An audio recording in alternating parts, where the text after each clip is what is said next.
Halo semua, perkenalkan nama saya Aprilia Ananta, NPM 23312043. Di video kali ini saya akan membahas tentang metode. Teman-teman tahu nggak sih apa itu metode?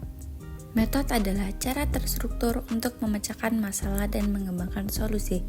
Ini melibatkan langkah-langkah yang jelas dan terdefinisi.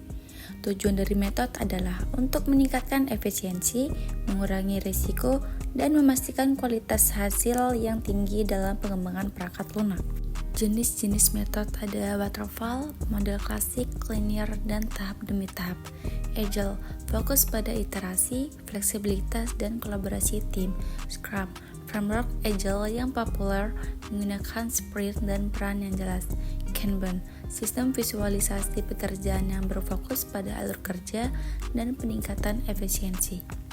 Berikut beberapa keuntungan menggunakan metode. Yang pertama ada kualitas tinggi. Metode membantu dalam menghasilkan solusi yang lebih berkualitas karena melibatkan langkah-langkah yang terstruktur dan terdefinisi. Yang kedua, efisiensi dan produktivitas. Proses yang terstruktur meningkatkan efisiensi, mengurangi pemborosan, dan meningkatkan produktivitas tim. Yang ketiga ada pengelolaan risiko. Metode memungkinkan identifikasi dan mitigasi risiko yang berpotensi sejak dini dalam pengembangan perangkat lunak. Berikut beberapa penerapan metode dalam pengembangan perangkat lunak. Yang pertama, fase perencanaan. Melibatkan analisis kebutuhan, pendefinisian ruang lingkup proyek, dan perencanaan tim. Yang kedua, fase desain. Perancang arsitektur, interface, dan fungsionalitas perangkat lunak. Yang ketiga, fase implementasi. Menulis kode, menguji, dan mengimplementasikan perangkat lunak sesuai desain.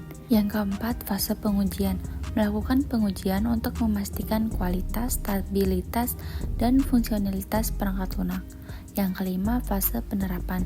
Melepaskan perangkat lunak ke lingkungan produksi dan memastikan kelancaran prosesnya. Yang keenam, fase pemeliharaan. Menangani bug, meningkatkan fitur, dan memastikan perangkat lunak tetap terbarui. Selanjutnya, menentukan metode yang tepat. Yang pertama, kompleksitas proyek. Semakin kompleks proyek, semakin rumit metode yang dibutuhkan. Yang kedua, ukuran tim. Metode yang agile lebih cocok untuk tim kecil dan iteratif, sedangkan metode waterfall cocok untuk tim besar. Yang ketiga, batasan waktu. Proyek dengan batas waktu yang ketat membutuhkan metode yang lebih cepat dan fleksibel. Yang keempat, anggaran.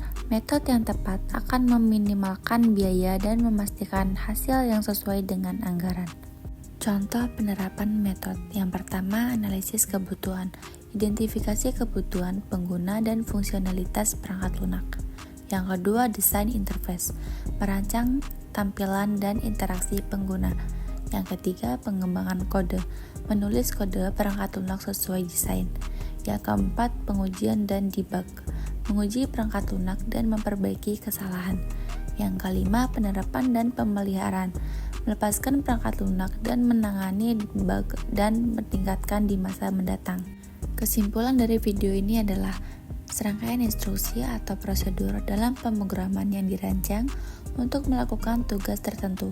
Biasanya metode berfungsi untuk memproses data atau melakukan aksi tertentu dengan menerima input, menjalankan proses, dan mengembalikan hasil. Dalam konteks objek dan pemrograman berorientasi objek, metode biasanya terkait dengan objek tertentu dan mengidentifikasikan perilaku objek tersebut. Metode memiliki peran penting dalam mengorganisasi kode, memudahkan pemeliharaan, dan meningkatkan keterbacaan serta reusabilitas kode.